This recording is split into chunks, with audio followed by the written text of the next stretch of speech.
Opposition leader जो हैं वो जो बयानबाजी कर रहे हैं अभी वो बने भी नहीं हैं, कानूनी हुज्जत अपनी जगह मौजूद है और उससे पहले ही वो इस तरह शुरू हो गए, तो आप नहीं समझते कि ये उजलत में मौका ज़ाया कर रहे हैं महमूद अचकज़ई साहब?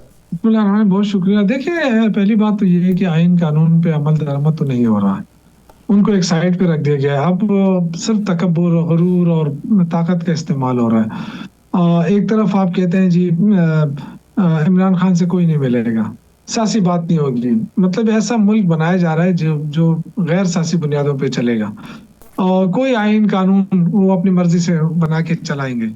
तो इस तरह आप कैसे खामोश रहा जा सकता है? और अपोजिशन लीडर के बगैर आप कैसे असम्बलियां चला रहे हैं, पार्लियामेंट कैसे चल रही है? तो इसका मतलब यही है कि जो वाज़ेह नजर आ रहा है कि वो कह रहे हैं कि अपोजिशन लीडर भी हमारी मर्जी से हो, जो नून लीग को सूट करेगा वही अपोजिशन लीडर होगा। शौकत साहब, नवाज शरीफ साहब और मरीम नवाज साहब तो ये कहती हैं कि कुदरत आप लोगों से इंतकाम ले रही है कि आपने उनको जेल में डाला, उनके खिलाफ मुकदमात बनाए, उनको नाअहल कराया और अब आपकी बारी है, आप भुगत रहे हैं। देखिए, जेल से कोई घबराता नहीं है ना, जेल से इमरान खान तो वो बंदा है जो डट के खड़ा है। शौकत साहब, जो सवाल था वो ये था कि महमूद अचकज़ई साहब को इस तरह का बयान जारी करने की ज़रूरत क्यों पेश आई, जो ज़ाहिर बात है कि कानून शिकनी पर मबनी बयान है ना, वो पार्लियामेंट के हवाले से, जेल के हवाले से। देखें, मैं तो कानून शिकनी वाली बातें मैं नहीं करूंगा। मैं तो आइन और कानून के अंदर रहकर जो हक बनता है हमारा वो मिलना चाहिए। और मेरा ये ख्याल है कि इस वक्त पाकिस्तान बहुत मुश्किल में है। ये हुकूमत होश के नाखून ले, जो कुछ भी कर रही है वो अच्छा नहीं कर रही है। देखिए, एपीसी बुला ली इस सूबे ने और उसमें नून लीग को भी बिठाया, पीपल्स पार्टी को भी बिठाया, एनपी को, जेयूआई को, सबको बिठाया, जमात इस्लामी को, शेरपा ग्रुप को, कोई बचा नहीं है, सबको बिठाया। गवर्नर पीपल्स पार्टी का था वो बैठा, पोजीशन लीडर मुस्लिम लीग नून का है वो बैठा। तो मेरे ख्याल से उन्होंने सोच समझकर जो इस सूबे से वाबस्ता लोग हैं उन्होंने एलामिया जारी किया और वफाक को भेजा और उनसे कहा कि जी आप इसी कमेटी के साथ आप राब्ता कर सकते हैं और इसी के जरिए आप दहशतगर्दी के खात्मे के लिए इकदाम उठा सकते हैं। अब इससे ज्यादा और क्या किया जाएगा? आप ये समझते हैं कि महमूद अचकज़ई साहब को इस तरह का बयान नहीं देना चाहिए और इसीलिए आज गौहर अली खान साहब ने असम्बली में खड़े होकर यकीन दहानी कराई कि हम पार्लियामेंट पर हमला नहीं करेंगे। तो एक ऐसा शख्स जिसको आपने नामजद किया है अपना लीडर, वो इतना गैर ज़िम्मेदार है, तो आगे किस तरह मामला चलेंगे? और जबकि ज़रूरत इस बात की है कि दर्जा हरारत नीचे आए और आपके मामला दुरुस्त हों हुकूमत के साथ। देखिए, मेरा तो ज़ाती ख्याल ये है ना कि मारो ये कोई बहादुरी भी नहीं है और न कोई है। देखिए, हम अपने मुल्क, ये हमारा मुल्क है, अगर हम अपने मुल्क की इज्जत नहीं करेंगे, अपने मुल्क के इदारों की इज्जत नहीं करेंगे तो इससे तो कोई मुझे नहीं ख्याल है कि हम, अगर मैं असम्बली का मेंबर रहा हूँ और आज का कहूँ कि जी मैं कल जाके उसकी दीवारें गिराऊंगा, मैं तो कम से कम ये नहीं कह सकता।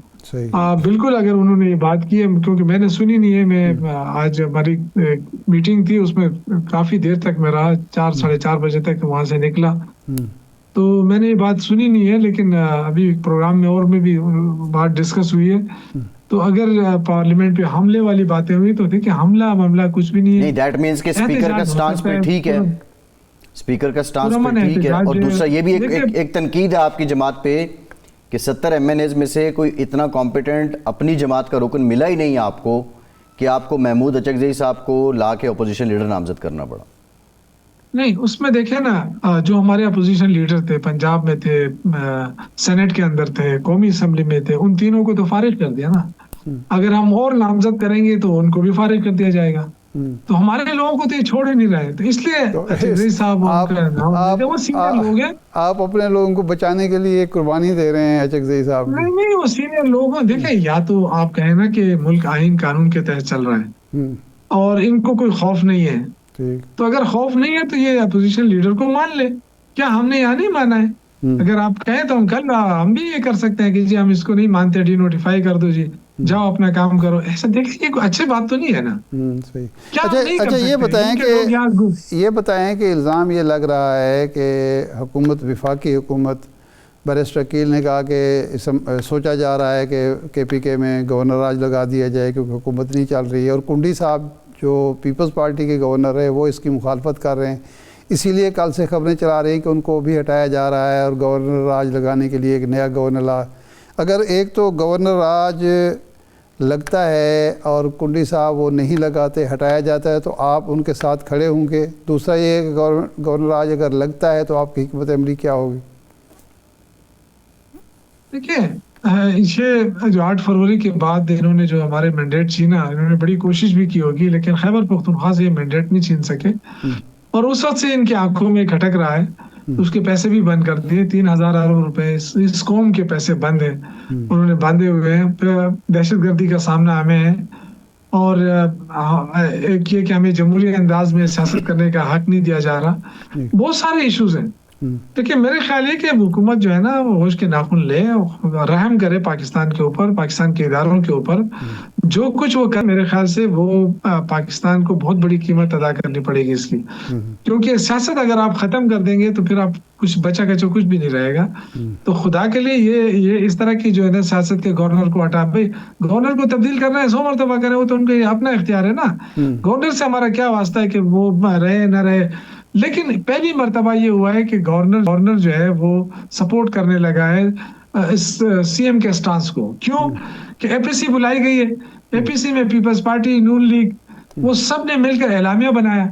उस एलामिया पे सबके दस्तखत मौजूद हैं। अब वफाक कह रहे हैं कि आप नहीं मानते। भाई अगर आप नहीं मानते तो आप अपने जो आपका अपोजिशन लीडर है यहाँ पे, आप उसकी बात भी नहीं मान रहे हैं। आपका गवर्नर है, आप उसकी बात भी नहीं मान रहे हैं। तो ये चीजें जो है ये ठीक नहीं है मेरे ख्याल से। नहीं, लेकिन इस तरह हुकूमतें नहीं चलती, ना मुल्क चलता है। एक चीज़ तो साबित होती है ना कि एपीसी में मुस्लिम लीग नून, पीपल्स पार्टी, बाकी लोग शरीक हुए, तो इसका मतलब है वो मामलात कम से कम केपीके की हद तक आगे चलाना चाहते हैं, बढ़ाना चाहते हैं, और गवर्नर का रोल बहुत अहम है और पॉजिटिव है।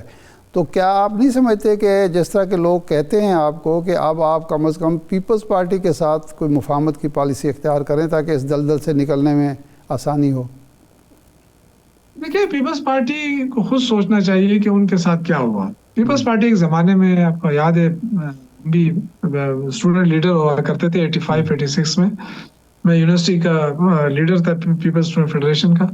तो उस जमाने में पीपल्स पार्टी का बहुत बड़ी अक्सरियत थी पंजाब के अंदर, यानी ये तो ही पंजाब की पार्टी था। और आज ये सूरत हाल है कि जो धांधली ज़दा इलेक्शन भी, उसमें 13 में से 1 सीट वो जीतती है या जिताई जाती है, जो भी है, शेयर दिया जाता है उनको। तो आई थिंक कि उनको खुद सोचना चाहिए कि वो नून लीग के साथ मिलकर जो सियासत कर रहे हैं, उसका उनको कितनी बड़ी कीमत अदा करनी पड़ रही है पंजाब के अंदर। देखो, एकदम उनको नहीं यूसुफ जई साहब, उन्होंने आपको ऑफर की, आप प्राइम मिनिस्टर बनाए, आपने कहा जी हम इनसे हाथ नहीं मिलाते। पीटीआई भी तो ये देखे कि किसके किरदार पे आप लोगों ने उंगली नहीं उठाई, चोर डाकू लुटेरा कर करके आपने फासले बढ़ाए।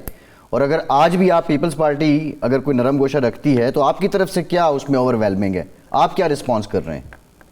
अभी तो ये चीजें हुई नहीं है ना, ये तो अभी नहीं, जो हुई है तो वो बता रहा हूँ, जो हुई है वो बता रहा हूँ। उन्होंने आपको ऑफर तो की प्राइम मिनिस्टर बनाने। जो हुई, देखे जो हुई वो तो चली गई ना। वो तो देख, जो सियासत के अंदर टाइमिंग होती है, टाइमिंग चली जाए ना, फिर उसके बाद वो नहीं करना पड़ता है कि जी ये क्यों। आप कहते हैं कि ये गलती थी कि पीपल्स पार्टी के साथ हुकूमत जो आपने मिलकर नहीं बनाई? देखिए, पीपल्स पार्टी हम समझते थे कि ये जो सरे महल बने हैं, ये जो इन्होंने वहाँ पे जो फ्लैट्स खरीदे हैं, मेफेयर और फलां जो मिनी ट्रेल नहीं दे सके, हम समझते थे कि ये कौन का पैसा है, तो हम ऐसे लोगों के साथ क्यों हाथ मिलाएं।